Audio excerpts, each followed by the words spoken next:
హత్య జరుగున హత్యకు ముందు జరిగినటువంటి సంఘటనలు కూడా దీనికి కారణం కాదా?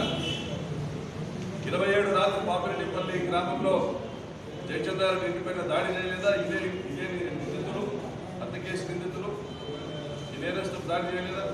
28వ తేదీ దాడి చేయలేదా?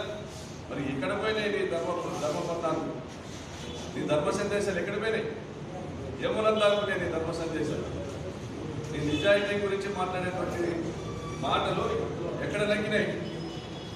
27వ తేదీ ఇదే బాబురెడ్డిపల్లిలో దాడి జరిగితే పోలీసులు పంపించావా? పోనీ నువ్వు వెళ్ళావు కదా, 26 వెళ్ళావా? దాడి నిరోధించావా?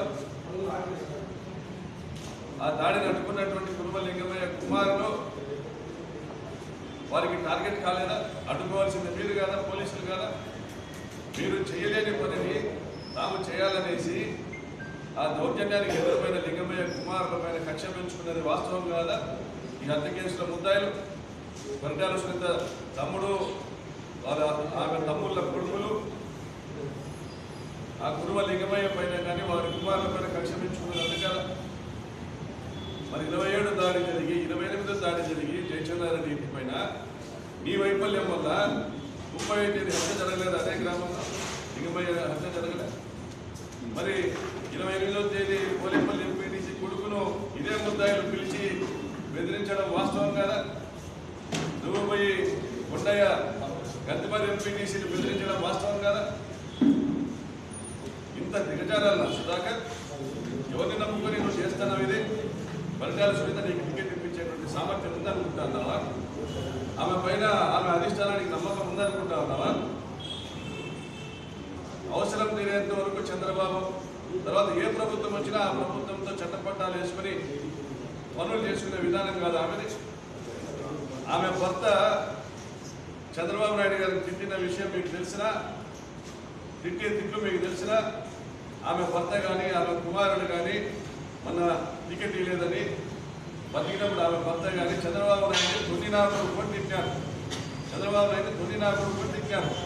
పరిటాల కుటుంబం ఎప్పుడు కూడా 4 కోడల మధ్య చంద్రబాబు నాయుడు తింటారు. వీళ్ళ ఉద్దేశం ఏంటంటే చంద్రబాబు నాయుడు వల్ల ఈ రాష్ట్రంలో తెలుగుదేశం పార్టీకి ఇమేజ్ లేదంట, పరిటాల రవి వల్ల ఈ రాష్ట్రంలో తెలుగుదేశం పార్టీకి ఇమేజ్ ఉందంట. ఇదే వీళ్ళ అభిప్రాయం. మరి దీనికి అంతటికీ కారణం ఎవరు? అతనికి కారణం ఎవరు చెప్పును సుధాకర్. ఏ విధంగా అయితే ఈ కేసు నీరుగార్చే ప్రయత్నం చేశావో, నువ్వు నమోదు చేసిన ఎఫ్ఐఆర్, నువ్వు కంప్లైంట్ ఏ విధంగా తీసుకున్నావు?